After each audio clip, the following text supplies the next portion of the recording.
Assalamualaikum warahmatullahi wabarakatuh. Perkenalkan, nama saya Haidia Yulia Firzania dari kelas SI 4204. Di sini saya akan mempresentasikan transisi dari analisis ke desain menggunakan diagram interaksi. Tujuan dari pembelajaran modul ini yang pertama, kita dapat menjelaskan tujuan dan elemen model desain, mengidentifikasikan elemen-elemen penting dari diagram komunikasi UML, membuat diagram komunikasi, diagram sequence UML, mengidentifikasi elemen-elemen penting dari diagram sequence UML, membuat tampilan diagram sequence model desain. Selanjutnya ini adalah peta proses memperkenalkan model desain. Model desain dibuat dari model persyaratan, use case, dan model domain. Model desain digabungkan dengan model arsitektur untuk menghasilkan model solusi, seperti pada gambar berikut. Selanjutnya ada diagram interaksi. Diagram interaksi UML adalah nama kolektif untuk diagram berikut. Diagram sequence, diagram komunikasi. Sebelumnya, diagram komunikasi ini dikenal sebagai diagram kolaborasi. Diagram ikhtisar interaksi, yaitu kombinasi diagram activity dan fragmen diagram sequence. Diagram interaksi. Setiap diagram interaksi UML digunakan untuk menunjukkan urutan interaksi yang terjadi antara objek selama satu atau dua use case skenario, bagian dari satu use case skenario. Diagram interaksi UML juga dapat digunakan untuk menunjukkan urutan interaksi yang terjadi di antaranya sistem dan subsistem. Kemudian membandingkan analisis dan desain. Analisis membantu Anda memodelkan apa yang diketahui tentang proses bisnis yang harus didukung oleh sistem. Ada use case dan model domain. Selanjutnya, desain membantu Anda memodelkan bagaimana sistem akan mendukung proses bisnis. Model desain terdiri dari boundary komponen, komponen layanan, kemudian komponen entitas. Yang selanjutnya adalah analisis robustness. Analisis robustness adalah proses yang membantu mengidentifikasi komponen desain yang akan diperlukan dalam model desain. Seperti pada diagram berikut, input untuk robustness analysis adalah yang pertama use case, selanjutnya use case skenario untuk use case diagram, aktivitas jika tersedia untuk use case. Yang terakhir ada domain model. Terus kemudian outputnya apa sih dari analisis robustness ini? Yaitu model desain biasanya ditangkap dalam diagram interaksi UML dengan komponen desain seperti batas, layanan, dan komponen entitas. Batas komponen atau boundary komponen. Kelas batas atau komponen digunakan untuk memodelkan interaksi antara sistem dan aktornya, yaitu users dan sistem eksternal. Menurut Jacobson, Butch, dan Rombach pada halaman 183. Seperti pada gambar berikut, atraksi layar UI, sensor antar muka, komunikasi, dan sebagainya. Komponen UI tinggi, setiap komponen batas harus dikaitkan dengan setidaknya satu aktor. Yang selanjutnya adalah layanan komponen. Kelas komponen kontrol layanan mewakili koordinasi, pengurutan, transaksi, dan kontrol objek lain, dan sering digunakan untuk merangkum kontrol yang terkait dengan use case tertentu. Menurut Jacobson, Butch, dan Rumbach pada halaman 185. Yang gambar ini, layanan komponen adalah yang berwarna biru, yaitu layanan reservasi. Alur kontrol terkoordinasi, kemudian mengisolasi setiap perubahan alur kerja dari komponen, batas, dan entitas. Selanjutnya adalah entitas komponen. Kelas entitas atau komponen digunakan untuk memodelkan informasi yang berumur panjang dan sering persisten. Menurut Jacobson, Butch, dan Rumbach pada halaman 184. Sebagian besar entitas itu gigih. Entitas dapat memiliki perilaku yang kompleks. Komponen layanan dan entitas. Komponen entitas akan sering memiliki komponen layanan yang sesuai. Objek layanan akan sering mengontrol objek entitas yang sesuai. Kemudian, objek layanan dapat didelegasikan ke objek layanan lain. Kemudian selanjutnya adalah komponen batas, boundary komponen, dan entitas komponen. Komponen batas sering dapat mengambil kembali atribut komponen entitas.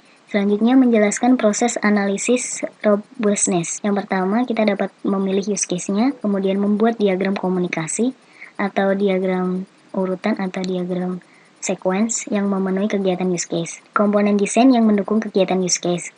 Kemudian gambarkan hubungan antara komponen-komponen ini.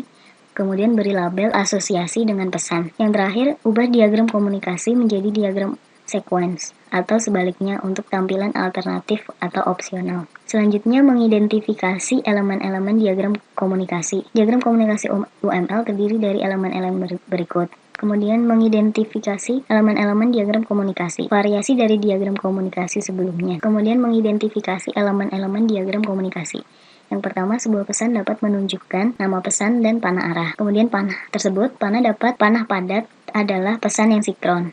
Panah terbuka adalah pesan asinkron. Kemudian nomor urut yang menggambarkan urutan pesan. Kemudian daftar parameter yang diteruskan ke objek penerima. Kondisi penjaga yang menunjukkan pesan bersyarat, parameter kembali. Kemudian selanjutnya adalah membuat diagram komunikasi. Memilih use case yang sesuai, yaitu menempatkan aktor di diagram komunikasinya, menganalisis use case from atau activity diagram untuk use case. Untuk setiap aksi di dalam use case, kita dapat mengidentifikasi dan menambah komponen boundary, menambah komponen service, kemudian komponen entity, terakhir adalah menambah interaksi, menemukan metode yang baru, komponen boundary, service, dan entitas. Langkah yang pertama, yaitu menempatkan aktor pada diagram. Kita menempatkan aktor pada diagram komunikasi. Seperti pada gambar, ada langkah 2A, yaitu mengidentifikasi boundary komponen. Agen pemesanan membuat permintaan kamar melewati tanggal kedatangan, yang disingkat AD, tanggal keberangkatan, DD, kemudian meminta tipe kamar RTR. Komponen boundary ini digambarkan dengan lingkaran dan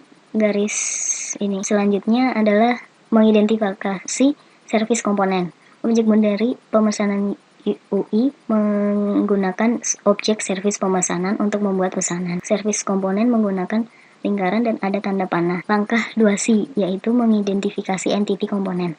Metode membuat permintaan di dalam objek service pemesanan membuat objek entity pemesanan. Jadi entity di sini adalah pemesanan. Langkah selanjutnya adalah langkah 2D, mengidentifikasi interaksi tambahan. Metode membuat permintaan menggunakan metode cari kamar untuk mencari tipe kamar yang dibutuhkan. Setelah menemukan dan memilih kamar kosong, case ini tidak diperlihatkan di dalam gambar, atur kamar sudah masuk pemesanan. Harga yang sudah dihitung, kasus ini tidak diperlihatkan di dalam gambarnya, itu sudah masuk pemesanan. Langkah selanjutnya mengidentifikasi interaksi tambahan. Metode membuat permintaan dari objek service pemesanan mengembalikan objek itu tidak diperlihatkan di dalam gambar pada pemesanan UI. Metode permintaan kamar dari pemesanan UI kemudian menyebut metode ambil detail pemesanan dari objek pemesanan, yang mana mengembalikan detail dari pemesanan. Ini kemudian akan diberitahu ke agen pemesanan, dan itu tidak diperlihatkan. Berikut adalah gambarnya. Selanjutnya adalah contoh communication diagram. Dua communication diagram berikut memperlihatkan pandangan yang lebih terperinci tentang prinsip-prinsip. Yang pertama adalah primary, biasanya sukses skenario, terus kemudian secondary itu skenario yang gagal, kamar yang ditawarkan ditolak oleh agen pemesanan. Detail yang lebih halus telah dihilangkan untuk mengurangi kerumitan. Berikut merupakan contoh communication diagram. Selanjutnya kita akan membahas tentang sequence diagram. Sequence diagram yaitu memberikan perspektif yang berbeda dari interaksi antar objek. Dapat digunakan untuk menggantikan diagram komunikasi. Dapat dikonvert atau diubah dari diagram komunikasi. Membuktikan lebih berguna untuk developer. Selanjutnya tingginya waktu pemesanan interaksi. Bagian berikutnya menjelaskan rangkaian diagram UML. Ini adalah identifikasi elemen dari diagram sequence. Selanjutnya fragmen. Sequence diagram mendukung catatan fragmen.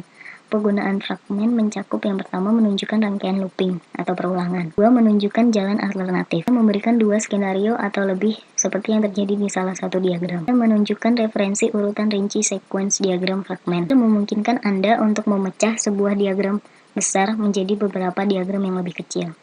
Di slide berikut diperlihatkan contoh catatan fragmen. Ini adalah contoh fragmen. Ada aktor, boundary-nya, layanan komponen. Contoh sequence diagram. 3 sequence diagram berikut menunjukkan pandangan yang lebih rinci tentang membuat permintaan. Skenario primary itu skenario yang sukses, dan skenario sekunder skenario yang tidak sukses. Dalam satu diagram menggunakan alt fragment. Skenario sekunder atau skenario yang tidak sukses di mana kamar yang ditawarkan ditolak oleh agen pemesanan. Sebuah fragmen sequence diagram menunjukkan rincian yang lebih halus untuk ambil detail pemesanan fragmen dan mencakup fragmen perulangan atau looping. Detail halus telah tersembunyi di fragmen. Contoh sequence diagram yang sukses dan tidak sukses. Yang ini adalah contoh kasus di mana agen pemesanan menolak kamar. Contoh yang ketiga terdapat perulangan.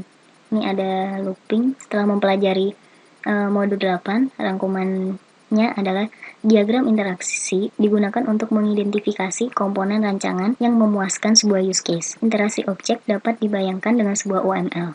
yaitu diagram komunikasi dan diagram sequence. Sekian presentasi dari saya. Assalamualaikum warahmatullahi wabarakatuh.